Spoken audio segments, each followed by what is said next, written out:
한국 여행 상품을 모두 금지시켜라. 중국 정부의 조치입니다. 사드에 대한 보복 수순인 것으로 풀이되고 있습니다. 저희가 준비한 첫 번째 도이치구 신문부터 확인해 보시죠. 한국 관광 전면 금지, 본격 시작된 노골적 사드 보복. 아니, 우리 국방에 대한 자위적인 조치로 사드 결정을 왜 중국이 이 난리를 피우는 겁니까? 이 정도면 중국이 자격지심이 있다. 이렇게 봐도 무방할 것 같습니다. 중국의 도 넘은 전방위 사드 보복. 구체적으로 어떤 것이 있는지 저희가 출력물로 만들어 봤습니다. 웬만해선 도이치구쇼에 이 중국의 보복, 치졸한 뉴스는 다루지 않은 것인데 중국의 보복이 날로 구체화되고 있기 때문에 오늘 1번 뉴스로 준비를 했습니다. 첫 번째 보복은요. 한국 여행 상품 판매를 전면 금지. 중국 국민들에게 한국 여행 가지 마라. 국가가 나서서 제한을 하고 있는 겁니다. 그리고요. 특히 사드 부지를 제공했던 롯데에 대해서 중국 당국이 맹공격을 하고 있습니다. 롯데 제품 불매 운동이 시작됐고요. 롯데 면세점 홈페이지를 해킹까지 했습니다. 그리고 세 번째. 이 사진 한번 자세히 보실까요? 중국에 있는 식당에 중국말과 한국말로 이렇게 쓰여 있습니다. 본점에서는 한국인을 초대하지 않습니다. 한국인 출입 금지 식당까지 등장을 했고요.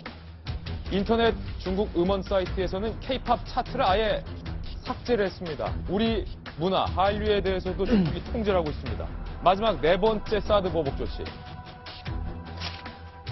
급기야 전대차를 일부러 부순 사진이 중국 인터넷 사이트에 돌아다니는가 하면 롯데에 이어서 삼성, 현대도 보복하겠다라는 말까지 서슴지 않고 있습니다. 정성희 위원님. 가관입니다, 중국. 정말 치졸하죠. 예. 제가 작년에 이제 중국에 이제 갔었을 때 사람들한테 좀 많이 물어봤습니다. 사드 배치에 대해서 어떻게 생각하느냐고. 중국 사람 대부분 사드가 뭔지도 모릅니다. 그렇죠. 관심도 없습니다. 예. 그럼 이렇게까지 하는 건 누가 했을까요? 뒤에 중국 정부가 있는 거죠. 시진핑이죠. 중국의 어저께 여유국, 우리나라 하면 이제 관광공사 같은 데서 단체 여행사들을 불러가지고 한국으로의 여행은 이제 아예 팔지 마라라고 지시를 했다는 겁니다. 나라가 여행을 강제로 금지시켰다. 작년 10월부터는 예. 단체 관광, 유커러죠. 단체 관광 상품은 아예 못 팔게 벌써 이제 1차 보복이 내려졌는데 이제는 개인 상품 있죠. 가이드가 없이 가는 거, 네. 에어텔, 뭐 숙소 이런 것들을 하는 관광 상품, 그러니까 관광 여행사에서 파는 건 아예 가지 마라 이렇게 해서 완전히 묶이게 됐고요. 작년에 이제 우리나라에 온 중국 관광객이 804만 명이라고 합니다. 예. 우리 이제 관광업계가 이제 직격탄을 맞게 됐고요. 앞으로 중국 사람들 우리나라에 올 수 있는 방법은 개인이 여행사에서 그 항공사에서 예. 예약하고 우리 숙소로 직접 예약해서 오는 것인데 중국 사람들이 언어 이제 장애가 있으니까 사실상 중국 사람이 한국으로 관광 오는 거는 거의 금지됐다고 볼 수 있는데 예. 정말 치졸하고 있을 수 없는 그 보복이고 자유무역 국가 특히 뭐 트럼프에 맞서서 시진핑은 지난번 다보스 포럼에서 자기들이 자유무역에 선봉했겠다고 했는데 그 말과도 완전히 배치되는 정말 있을 수 없는 행태이죠. 예, 사실상 김정은의 김정남 암살에 대해서는 중국이 입 닫고 있는데 사드 조치로 중국이 이렇게 식당에 한국인 출입 금지라는 식당이 생겨날 정도로 사드 보복 조치를 노골하고 있는 건데요. 중국의 국가 여유국, 우리로 따지면 한국관광공사 같은 정부기관인데 중국의 국가 여유국이 이렇게 말을 한 겁니다. 온라인 플러스 오프라인 모두 망라해서 한국 여행 상품을 팔지 말라. 중국 여행 당국이 여행사 대표들을 불러 모아서 이렇게 경고를 한 겁니다. 여행사 대표들 입장에서는 중국 당국이 이렇게 나오니까 한국 여행이 잘 팔려도 팔지 못하는 거죠. 중국 국민들은 한국을 오고 싶어도 못 오게 되는 겁니다. 관광업계 관계자가 이렇게 말을 했습니다. 국가 여유국이 주요 대형 여행업체 간부들을 소집해서 15일부터 정확한 일자가 나오죠. 한국 단체 관광객은 물론 개별 여행 상품까지 엄격하게 금지한다고 통지를 했다. 이렇게 확인을 해주었습니다. 롯데 면세점 이야기도 한번 살펴볼까요? 롯데 인터넷 면세점 디도스 공격을 받았습니다. 3시간 동안 마비가 됐고요. 5억여 원의 금전적 손실까지 입었습니다. 홈페이지 다운, 중국 현지 IP를 이용한 디도스 공격으로 추정된다. 이렇게 밝혔습니다. 그런데 중국의 외교부 대변인인 벙수왕, 이름도 어려워요. 건수왕. 이렇게 말했습니다. 롯데면세점 홈페이지 중국 해킹에 대해서 관련 보도를 듣긴 들었는데 우리는 모든 형식의 해킹에 반대한다. 원칙적인 얘기하고 있어. 배고프면 밥 먹은다. 그 얘기입니다. 롯데 측 추측에 대해선 평가하지 않겠다. 구체적으로 아직 어떤 원인인지에 대한 정확한 설명이 없고 다만 당신들의 추측이다. 이렇게 밝혔습니다. 급기야 중국의 관영 매체격인 환추시보는요.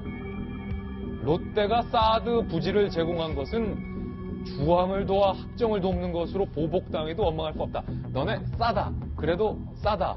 이런 식으로 얘기를 하고 있는 건데 아니 윤태호 실장님 이거 뭐 정상적인 나라로 볼 수 없어요. 이 정도. 방금 주황이라는 단어를 보고 좀 약간 기가 찼는데요. 예. 중국이 고대 역사에서 걸주라고 해서 폭군의 대명사예요. 거란과 주황이. 그냥 말하자면 뭐 미국이 이제 주황이고 우리는 뭐 미국의 앞잡이다 뭐 이런 거 아니겠습니까?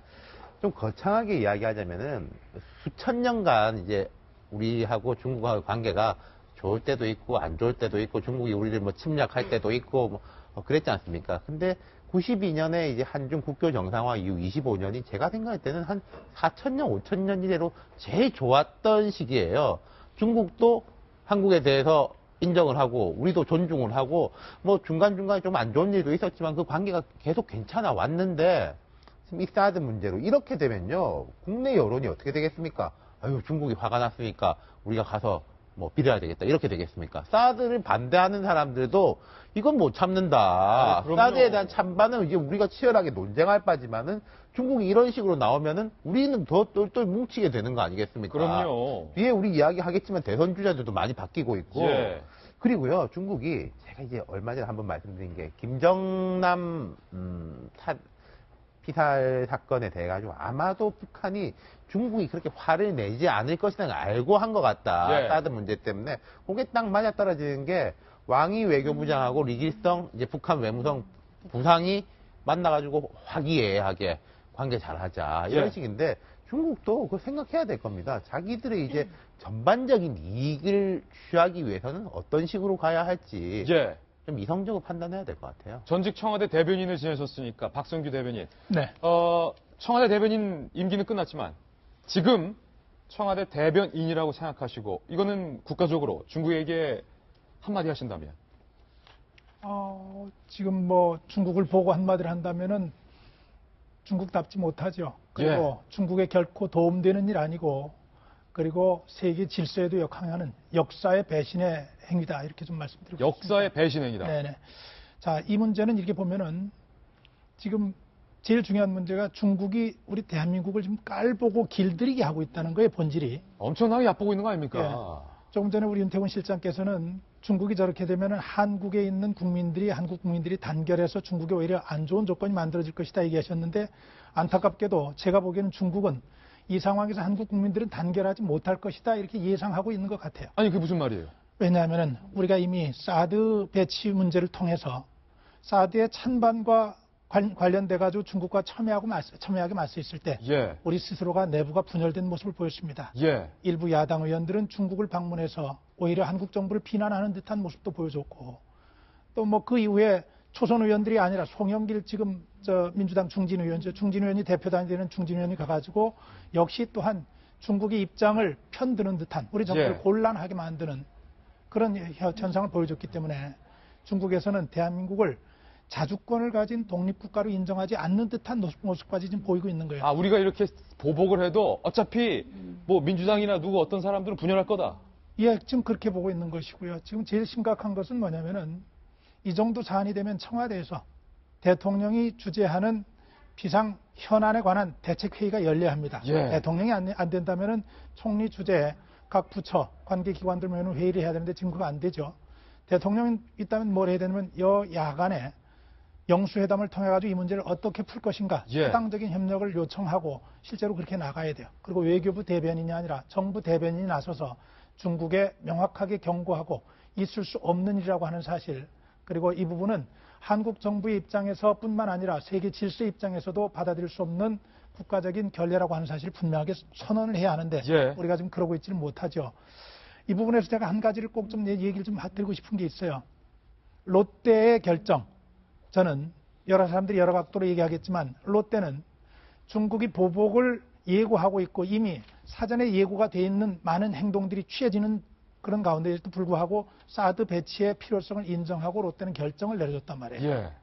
저는 대한민국의 지도급 정치 지도자들보다 롯데 한 그룹이 내린 평가자 이 모습이 중국에 대해서 훨씬 더 결기를 보여주는 모습이라고 생각하고. 중국 입장에서는 그렇죠. 핍박을 해도 롯데의 결기가 무서울 거다. 예, 그렇게 보이게 해줘야죠. 예. 왜냐하면은 롯데가 중국에 있다고 하는 것은 우리에게만 도움이 되는 것이 아니고 중국 자체에 엄청난 도움이 됩니다. 예. 중국이 일자리도 만들고 소비자들에게 싼 값에 품질 좋은 물건을 공급하는 아주 중요한 구매처이기도 하고, 정상적인 관계에서 사드에 대한 찬반의 문제를 떠나서 이 문제는 대한민국 주권과 관련된 문제로 예. 풀어야 하고, 저는 지금 당장 오늘 제안하고 싶습니다. 여야의 대권 후보들 오늘 하루 한순간만이라도 대선에 대한 경쟁을 접고 모여서 이러한 중국을 규탄하고 이러한 중국에 대해서 엄정한 경고를 보내는 메시지를 만들어줄 거를 간곡하게 저는 촉구합니다. 아우, 좋은 말씀하셨어요. 김병민 의원님. 전적으로 옳은 말씀을 해주셨는데요. 지금 이제 우리가 중국에 대한 태도를 명확하게 좀 잡을 필요가 있습니다. 중국 같은 경우는 왜 이런 내용들을 하느냐라고 봤을 때 전체적으로 사드 배치에 관한 남남 갈등을 부추기 위한 전략으로밖에 저는 볼 수 없다 이렇게 판단하거든요. 왜냐하면 무역 보복 조치를 한다라고 하는데 엄청난 사건의 무역 보복 조치라기보다는 애당초부터 사드 배치가 할 때 제일 첫 번째 했던 중국의 조치가 뭡니까? 그러니까 한류를 제한하는 모습을 보이지 않습니까? 예. 그러니까 대한민국 사회에서의 여론에 가장 핵심적으로 작용할 수 있는 부분부터 건드리는 거예요. 이번 같은 경우도 결국은 일어났던 경우가 이 여행에 대한 금지 조치인데 이 모든 것들이 대한민국 사회에서 사드 배치에 대한 반대적인 급부로서 이런 피해가 갈 수 있다는 것들을 계속해서 메시지를 주는 겁니다. 근데 이제 대한민국 사회에서 그동안 책임을 갖고 있는 정치인이라고 하는 사람들이 어찌 보면은 지난번 성주의 사드 배치가 결정되는 그 과정 속에서 어떤 연예인을 가갖고서는 주민들을 상대로 제가 봤을 때는 선동하는 발언들을 하기도 하고요. 책임 있는 정치인들이 정당 의원들이 대거 내려가갖고서는 사드 배치가 안 된다라는 이야기들을 쭉 늘어놓고 있는데 이런 모습들을 중국 입장에서는 왜 모르겠습니까? 사드 배치가 본격화되면 될수록 중국 입장에서는 경제적 보복 조치가 일어난다는 것들을 메시지를 분명히 주면 대한민국 사회는 분열될 것이다라는 생각을 갖고 있을 건데 여기에 대한 대한민국 정치인들이 당신들이 아무리 그렇게 하더라도 우리의 대처 자세는 흔들림이 없다는 모습을 반드시 보여줘야 되거든요. 예.